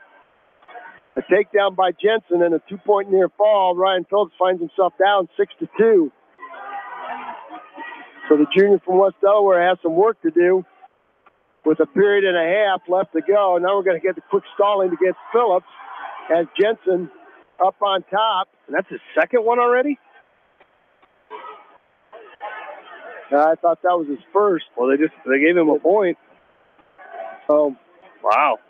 That was quick. That was quick. So there's the restart. Garrett Jensen, the junior, at 28-16. is up now by 5. So Ryan Phillips has a lot of work to do here. Has a spiral ride by Jensen. And then now a claw ride by Jensen. Phillips on all fours. Outside stand-up attempt by Phillips. Tries to get up to his feet. Jensen will try to set up a cradle on Phillips. Now a butcher by Jensen as he's got a crossface in. He's trying to pick up the right ankle and throw Phillips to his back. Phillips again trying to base out. 20 seconds left to go in period number 2. 7-2, and that's going to be stalling against Phillips. 1 point again for Jensen. It's 8-2. As Garrett Jensen is doing a nice job here tying up the hands of Ryan Phillips. Phillips is going to pick up 2 here. He could have a cradle locked up. He's going to pick up a 2-point reversal as time expires. It's 8-4. And let's see his choice is going to be right now. And you can tell there's no giddy up in the steps of Ryan Phillips, Jamie. No, there's not. It's he got the reversal, but still trailing 8-4. Now he's going to cut Jensen loose, so he's got to go to work on his speed here. Well, he certainly does. Something feet to back. He's down by 5, and he's been warned for stalling and been dinged a couple of times with points. Now he's got to push the tempo here a little bit, and we'll see what Garrett Jensen decides to do. Maybe a couple of stalling calls might go Phillips' way. Jensen now with an underhook on the left side of Phillips. Phillips scored the first takedown of this match. You can just tell he just doesn't feel good at all out there. And he's just trying to do the best job he possibly can. Keep this match close. 121 and counting in this match. And Jensen up 9-4 on Ryan Phillips. Phillips now in a staggered stance, trying to work the head of Jensen. Sweep single by Phillips is in deep. But again, Jensen in a long down block as Phillips hanging on to the leg. And a no finish there by Phillips. Maybe a stalemate. Phillips trying to square off on Jensen. Jensen in a long down block. Phillips trying to latch onto that knee. And we're going to get a stalemate right there. Good shot by Phillips. And you can tell he's just not feeling very good at all. 49 seconds on the restart. Long shot by Jensen. Nice down block by Phillips. Phillips with a front headlock. Let's see if he can turn this into a 2-point takedown. Good front headlock by Phillips. See if he can apply some head pressure on the head. Jensen's going to back up and then go back to his feet. Phillips with a 2-on-1 tie in the left arm of Jensen. 30 seconds left to go. Long single shot again by Phillips. Long single shot by Phillips. Tap and go by Phillips. Jensen in reverse gear, blocking Phillips off. 18 seconds left to go. Phillips is looking for something feet to back here. And now a long single shot again by Phillips. He's got that leg up of Jensen. Jensen in a down block, draped on top of Phillips. And with 5 seconds left to go, that's going to do it. It's going to be a 9-4 win by the junior from Williamsburg, Garrett Jensen. And that's an unexpected win for Williamsburg there. As you can see, Garrett Jensen very happy as he leaves the mat. Yeah, as he picks up, like you mentioned, that 9-4 win, and that's going to close the duel down to 28-15 now. So Hawks haven't won in a few matches here. I think they've lost the last 3 and 4 out of the last 5. So got to try to get something going here to the Hawks. Well, let's check out. This is Ivan Heitman from Williamsburg. And Heitman finished in 6th place. Cole Engel finished in 4th place. Engel won a 5-1 match at the Womack. Jamie, a 5-1 match over Heitman. So, Coach Voss would take another one of those here today. There's a nice slide by Engel. Let's see if he can score the takedown there. Boy, didn't quite get the corner cut. Tried to drop in on a single, and Heitman showing some strength as he stepped down that left leg. Engel couldn't quite get it up to finish the shot. New Hampshire's going to win the 1A crown 2A crown 42-30. Don Bosco up now 32-24 with 3 matches left. Lake Mills beats Lisbon 46-29. All right, back to action right here as Cole Engel taking on Ivan Heitman. Again, this is a match in which, looking at comparative scores, the Hawks are favored here. And at Williamsburg, the Hawks were up at 1 point, 25-0. And Williamsburg has come back with a 15-3 run here, going into weight class 138. We started at weight class 170, so we've got 138, 145, 152, and 160 left. So 4 matches left. A lot of points to be scored. 29 seconds left. Hard collar tie by Engel at the left, retie by Heitman. Engel trying to work inside position. Heitman definitely has the size advantage here. I know they both stepped on the scale at 138. But Ivan Heitman, very well put together from the waist up here. 6 seconds left to go. Cole Engel will have to go to the second period and try to work his magic up on top or underneath. And let's see whose choice it's going to be. He's going to defer over to Heitman. Heitman's going to choose down. Not sure where Heitman wanted to be. Looked over to Coach Eckenrod and not sure he wanted to be right there, but he went there anyway. Cole Engel quickly with a chop and a tight waist. Tight waist with the right, chop with the left. Tries to set that ball and chain up again of Heitman. Now a tilt by Cole Engel. Engel gets a 1,001 count as Heitman rolls through. Cole Engel there to get a 1,001 count. Got to tighten that up, get him elevated up on his hip, and hopefully turn that over for some back points. Cole Engel now is going to start on the right, quickly jump to the left one more time. And he's got Heitman belly down in the center of the mat, working an inside wrist on the right. Now cross wrist ride by Engel. The left hand of Cole Engel's got the right wrist of Ivan Heitman. Heitman, again, a senior. Williamsburg's got 1, 2, 3, 4, 5, 6, 7, 8 seniors in this lineup. They've had a banner year with 8 seniors in the lineup. And, Zach, when you've got that many seniors in the lineup, you should have a good year. Yeah, absolutely. And, you know, guys that have been in the room for 4 years and actually maybe have been coming up through your little kids wrestling program for that long, it really shows on the mat when you get down to these situations is these seniors have a lot more experience, and experience goes a long ways. Well, it certainly does. And we're going to get a cellmate right there as Cole Engel, a fine senior for West Delaware. He himself having a fantastic year, wrestling in his last match of his career right here. And, Jamie, you want to go out a winner. You're always going to want to go out a winner at the well here. Yeah, you do. And, you know, that's kind of the goal number one for Cole Engel. You know, right now Hawks looking to finish in third place, and if he can do his part to do that and in the process win his final match of his career, I think he could take that. Well, doing a nice job with Heitman. 29 seconds left to go. Now we're going to get stalling against Cole Engel, for crying out loud, as he's working his tilts. And these guys, we see the referees kind of let them work that a little bit, and say what, they're not giving them a lot of time here to dig wrists and try to work those tilt situations. 19 seconds left to go. Engel back on top, working that tight waist with the right, a chop with the left. He's trying to dig that left wrist of Ivan Heitman out and try to set up that ball and chain. He's got 5 seconds left to go. Again, Engel riding parallel. Going to have to be real careful right there. He was riding parallel right there, Zach. Yeah, you got to continue to see. You got to continue to see movement side to side. So when you get those wrists and start getting those tilts, you want to see him jump to the side and start at least putting pressure some direction. And a lot of that direction right now is just square. There's a nice stand-up by Cole Engel, a lift and return by Heitman. Engel trying to hit that beautiful switch that he has. And Heitman's going to keep his hips away so Engel can't latch onto that leg. Nice knee slide. There's that switch by Engel. And we're going to get locked hands by Heitman. Nice job. Cole Engel will take a 1-point penalty here as Heitman locked up around his waist on the switch. That's what Cole Engel does very, very well. Boy, just has a canny ability to work those hips.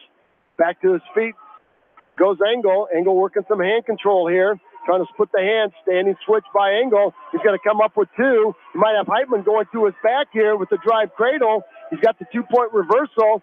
And now Heitman is going to belly down and flatten out. That's going to be a 2-point reversal by Engel. He goes up now 3-0. with 1:19 left to go in the match. As riding parallel, he's going to have to get off to the side. Now he's off to the side. He's got that Syracuse ride. Trying to set up a ball and chain. He's got the right arm of Heitman tied up, trying to thread it through his legs. I think he's got a ball and chain with the left, and he's trying to dig a chicken wing with the right. Now we're going to get stalling against Heitman. And 1 point for Engel. Engel goes up now 4-0. Engel's got the ball and chain locked up. Let's see if he can dig a chicken wing on the right side of Heitman. He might have a drive cradle looking at him there, Zach McCool. He does. He's reading my mind up here, trying to load that drive cradle up. Now he's got a half Nelson with his leg. He's picking up back points on Heitman. Might be a fall. Engel's in great position right here. He's going to have to push back over Heitman. Heitman trying to roll through. Cole Engel up on top of Ivan Heitman with 31 seconds left in this match. Going to be a 3-point near fall by Engel. He's not going to get the fall. He might end up giving a 2-point reversal. No, he does not. As Heitman gets up off his back, Engel ends up with a leg lace. Now he kicks his leg free. 7-0. 14 seconds left to go. A quick 2-point tilt here by Engel would give him a major decision. He's got 10 seconds to get it done. I think he's going to be content just to ride Heitman out. 4 seconds left to go, and that's a nice win by the senior, Jamie. That's great leadership. That's a great match for Cole Engel. It is, and, you know, getting the win, we just talked about that. You go finish your career on top, and great job there by Cole Engel. And the Hawks will go up now 31-15. So finally kind of had a little bit of a schneid going there. Then they finally get off of it, and they pick up a win 31-15. And we're going to send Cale Meyer out at 1:45 do the Hawks. Fort Dodge, your Class 3A state dual champions, as they defeated Waukee in that championship duel. Don Bosco leads Denver 32-24. They have 2 matches left. And over here in the third place match in Class 3A, Southeast Polk and Valley West Des Moines tied at 28. And Cale Meyer and Sterling Greiner, the 2 wrestlers here at 1:45. Well, Jamie, a fall by Cale Meyer would salt this away for West Delaware. And he managed to get that done a little bit ago. He's got a 2-point takedown on the snap and front headlock, and a 1-point stand-up by Greiner. Greiner comes in at 13-8. There's a nice 2-point takedown by Meyer once again on the snap and spin. At 1:45, let's check this out. For Williamsburg, wrestled in the conference meet at 1:45. Let's check 152 out and see if Sterling Greiner made the lineup. No lights. So Sterling Greiner, maybe a senior. Coach Eckenrod giving the senior an opportunity to get the job done for the Raiders. That's his last match in a Raiders singlet. Cale Meyer up now 4-1, courtesy of 2 snaps and spins. A win here by Meyer would make it 34-15. And that would salt the win away for the West Delaware Hawks. And they would take that bronze trophy back to the trophy case at Seedorf Gymnasium. Nice chicken wing by Cale Meyer on the left side of Sterling Greiner. Let's see if he can stack him up for some back points. He's got 36 seconds. Step, Greiner blocking him off with the right hand, so Meyer will go over, take an inside wrist with the right hand. Keep the left, scoop, and Greiner will punch that right arm forward. Now, Cale Meyer comes with a hard crossface from right to left. Good changeup by the freshman. He tried to set that crossface cradle up, and he's got a good one when he gets it locked up. And Greiner, he's going to run out of time. He's only got 7 seconds, and Greiner's playing some hand control underneath. And he's got it locked up. He's going to get 1,001. He's going to get 2 out of it. Great job by Cale Meyer with short time. Didn't give up on it, guys. Nice job by the freshman. Yeah, it was. And, you know, right there at the end of the period, you know, we talk about not sitting and, you know, kind of just cashing it in for the end of the period. He did a great job. He picked up those 2-point near falls and go up 6-1 to start this second period. Well, that's going to be a 2-point takedown by Meyer as he got in on a single and then back tripped the senior Raider, Sterling Greiner. With 1:39 left to go in period number 2, Cale Meyer working an inside wrist. And a short sit-out turn-in by Griner. Meyer's going to cut him loose. 8-2 now is your score. Kel Meyer doing a nice job on his feet. Nice elbow pass. Nice snap and spin by Meyer. Let's see if he can cut the corner one more time on Griner. Griner's doing a good job controlling that right elbow as Meyer comes to a front headlock. And Meyer's going to force Griner off the edge of the mat. We'll get a restart back in the middle. A pin by Denver would win the duel. I don't think it's going to happen. Long single shot by Kel Meyer. He's got the left leg of Griner up. Now a nice back trip. He's going to try to set up, going to try to drive across the hips of Griner, and he does for a 2-point takedown. Kel Meyer now up 10-2, working on a major decision. And again, any kind of win at all by the freshman from West Delaware would salt this meat away for the Hawks. Inside wrist by Meyer. Meyer again making Griner carry all of his weight. Doing a great job. Now we're going to get stalling against Griner. Meyer's going to reach back and pick up the right leg of Griner, step through a Turk. And as he does, Griner's going to latch on to the right leg of Kel Meyer. Meyer with a crossface. Now hard crossface by Kel Meyer from right to left. That hit the cheekbone. Now Meyer trying to hit a butcher. Trying to take a lesson there from Harrison Goebel as Griner blocked him off with a crossface cradle. Meyer tried to hit him with a butcher, and a Griner squared him off. Meyer now's got a ball and chain, got the left arm threaded, got a chicken wing on the right side. Meyer trying to take a big step. And off the edge of the mat they go as time expires. Third period, Meyer up 10-2. Going to be Griner's choice. And Griner will choose down.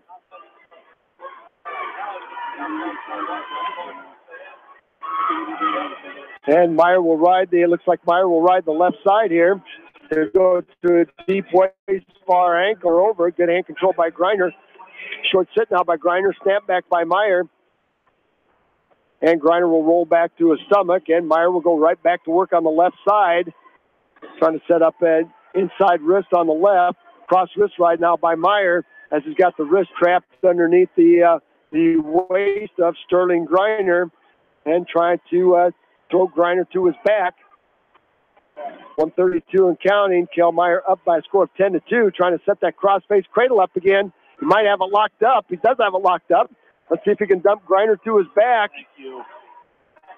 Griner trying to make himself wide. Meyer's going to step over that right wrist and dump Griner to his back. He's got Griner on his back in a crossface cradle. Kel Meyer has been very lethal with this. Might pick up a fall right here with 107. He's got a lot of time to put that bottom knee. There's the fall by Kel Meyer. That's going to salt it away for the Hawks. 4:57. Kel Meyer with a crossface cradle, a beauty of a cradle. And now the freshman from West Delaware will take the pin belt as Dylan Lindemann passes the pin belt to the freshman. Linderwell, thank you. Passes the pin belt over to the freshman. Now we're going to see, I think, is this Dan Woods? 37-15, the Hawks lead here. This is Daniel Woods getting set to take the mat for the Hawks. And Williamsburg has Gage Blythe listed in the program. I'm not sure we're going to see Gage Blythe. Yes. Yes, we will see Gage Blythe. Danny Woods will see Gage Blythe right here. Blythe's going to come right out to an underhook on the right side of Woods. Nice job here by Woods to block off Blythe. Blythe trying to elevate those shoulders, maybe trying to end this thing in a hurry. But Woods is doing a nice job keeping those elbows pinched tight. Long shot by Blythe. Reshot by Woods. Front headlock now by Blythe. And Gage Blythe now goes right back to work on that front headlock. And Woods controlling that right elbow, just like you teach it. Woods now trying to get his right elbow out. Blythe's going to drop in on a single. Hard whizzer by Woods as Blythe has a left leg of Dan Woods picked up. And now a drive and a back trip by Blythe will pick up the first 2-point takedown right there for the Raiders. The West Delaware up 37-15. Dan Woods taking on Gage Blythe here. It looks like we'll see Jared Voss take the mat at 160. We'll see if we see Calvin Malloy for the Raiders. All right, off the edge of the mat, we'll get a reset. As Woods is set now, Blythe will ride the right side.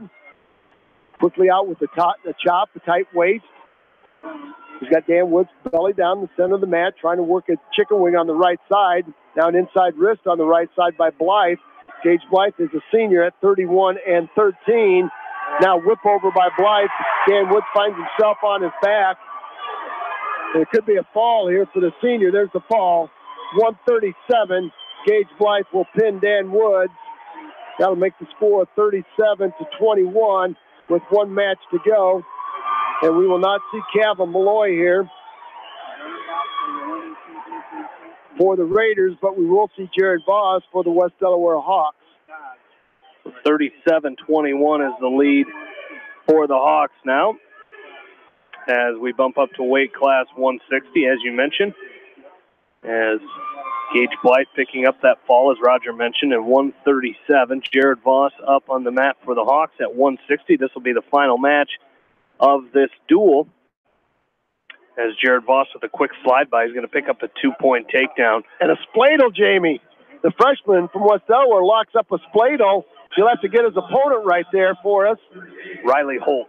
Riley Holt for Williamsburg Raiders. A 2-point takedown for the freshman. I don't think he got 2 points out of that spladle, but that was cat quick. You know, he's been working on that the whole tournament. 2-0. Jared Voss will take the lead here. Inside wrist now by Voss on the left side. Trying to roll it out to a bar. Riley Holt showing some good hand control underneath.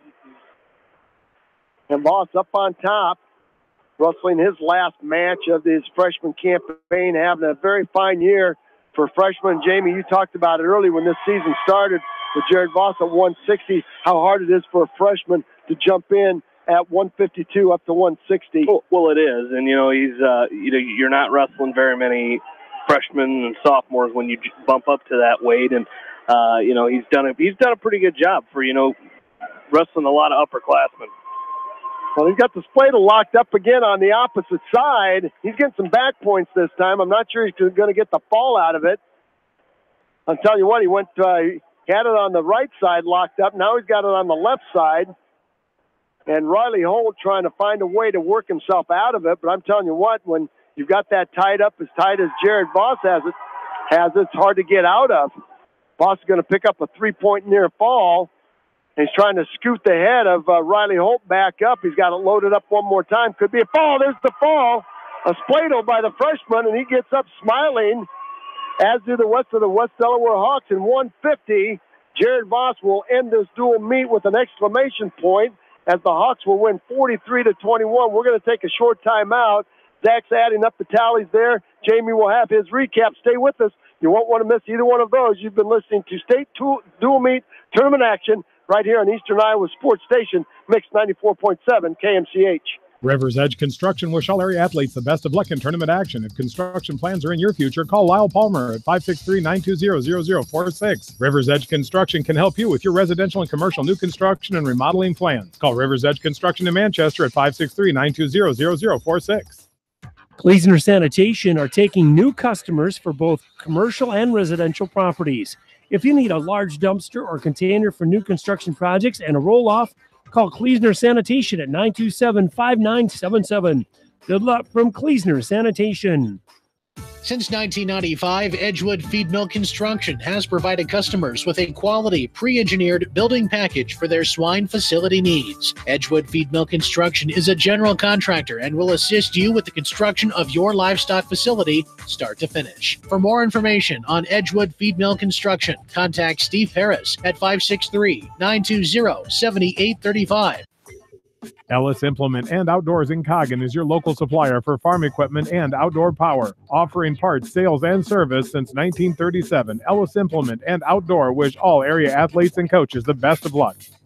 Steve Moyle Masonry has lowered his prices on new home or remodel construction of brick, block, and stone because he's back out in the field with his hands-on expertise. Call Steve at Moyle Masonry for free estimates and competitive pricing. Steve Moyle Masonry in Manchester, where quality is what they are all about.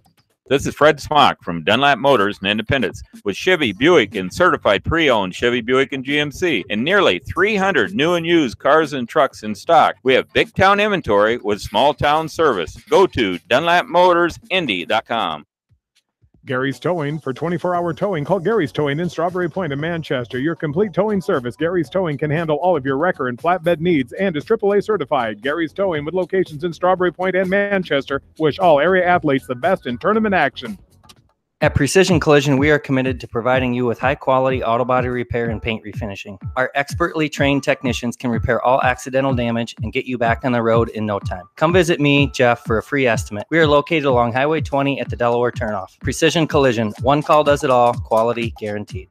Looking for a place to gather with family and friends? Your look is over. Gather your family and friends and head to the Hillside Sports Bar and Grill. Join them for some great food and sports before, during, or after the games. Best of luck from everyone at the Hillside Sports Bar and Grill.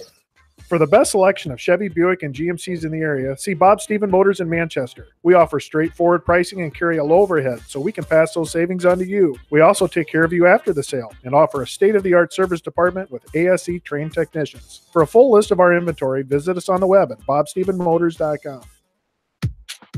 Bi-County Disposal Incorporated specializes in commercial and construction disposal needs. They have a variety of containers available from 2 to 30 cubic yards. Whatever it takes, Bi-County Disposal Incorporated in Dyersville, serving Dubuque and Delaware counties.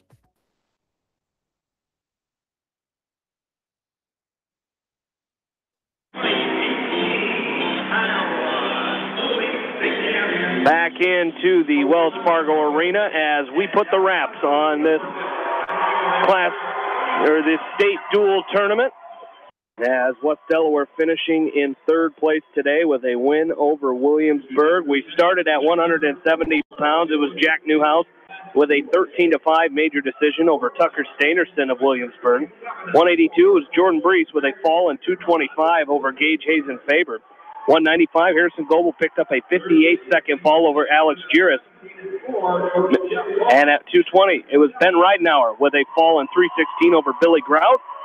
Carson Petland picked up a 6-3 win in overtime against Cole Creeman of Williamsburg. That put the Hawks up 25-0. At 106, Caden Gripp of Williamsburg got the Raiders on the board with a 6-4 win over Luke Farmer. At 113, it was Evan Woods with a 4-2 win over Sam Van Dee. At 120, Grayson Kesterson with a fall over Riley Dolan in 134. That made it 28-9 Hawks. Jalen Schropp had a 6-1 win over Stavely Mowry of West Delaware. That made it 28-12. Ryan Phillips lost to Garrett Jensen 9-4. Made it 28-15 Hawks. At 138, Cole Engel picked up a 7-0 win over Ivan Heitman of Williamsburg. 145, Cale Meyer with a fall in 457 over Sterling Griner. At 152, it was Gage Blythe of Williamsburg with a fall over 137 over Daniel Woods of West Delaware. And at 160, it was Jared Voss with a fall in 1 minute 50 seconds over Riley Holt, making the final team score 43-21. In that dual meet, the Hawks had 20 takedowns. Williamsburg with just 7. The Hawks had 1 major decision, 0 for Williamsburg. Hawks had 5 falls. Williamsburg with 1. And West Delaware won 9 matches.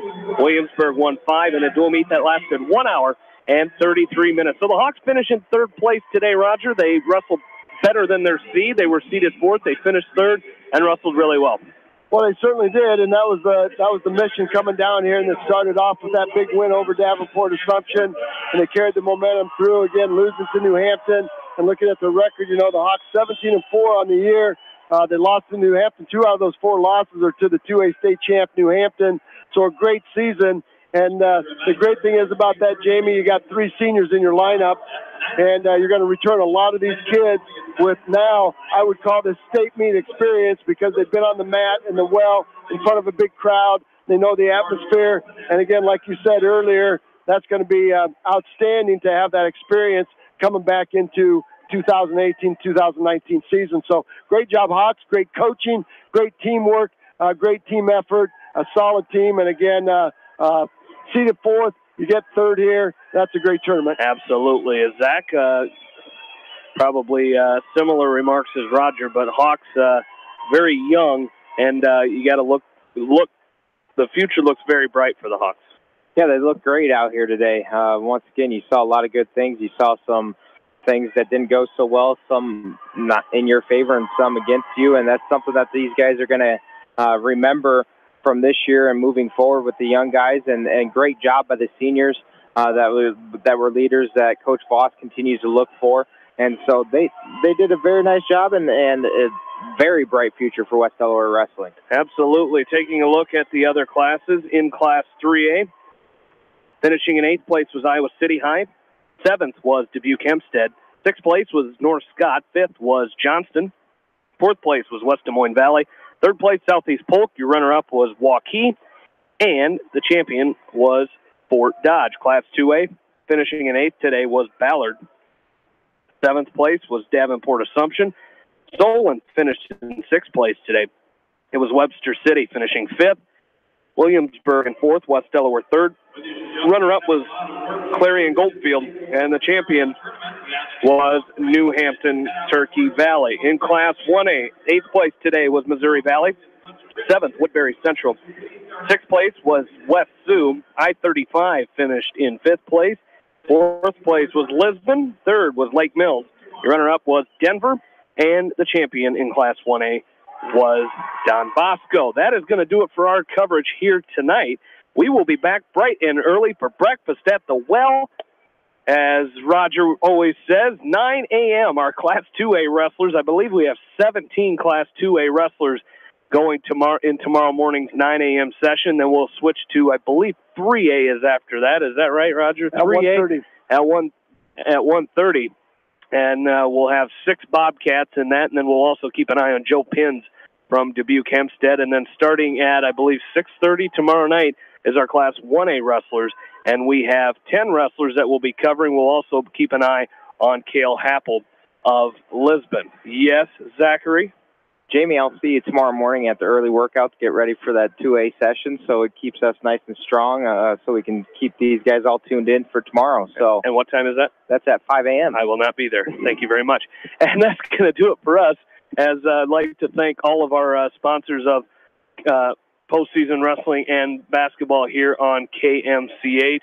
As without them, we would not be able to bring you this coverage of West Delaware wrestling here in the state duel. So we appreciate all those sponsors, and we encourage you to get out there and shop locally. I want to thank Janelle Tucker for running the board for us this evening. Thanks to Rob Edwards stepping in this afternoon.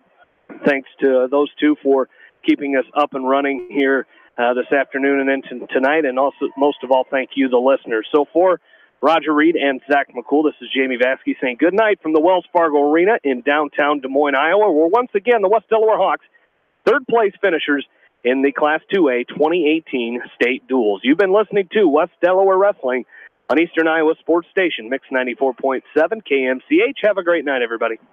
Easy Pickens, Quick and Handy, and McDermott Oil wish all area athletes and coaching staff continued success in tournament action. Stop into one of their stores for delicious Godfather's Pizza. Good luck from everyone at Easy Pickens in Manchester, Quick and Handy in Dyersville, Lamont and Epworth, and McDermott Oil in Cascade. Pete's Small Engine Repair are proud to support all the area athletes in tournament action. For all your small engine purchases, repairs, and rebuilds, call the Small Engine Experts. Pete's Small Engine Repair. Congratulations from Pete's Small Engine Repair in Monticello.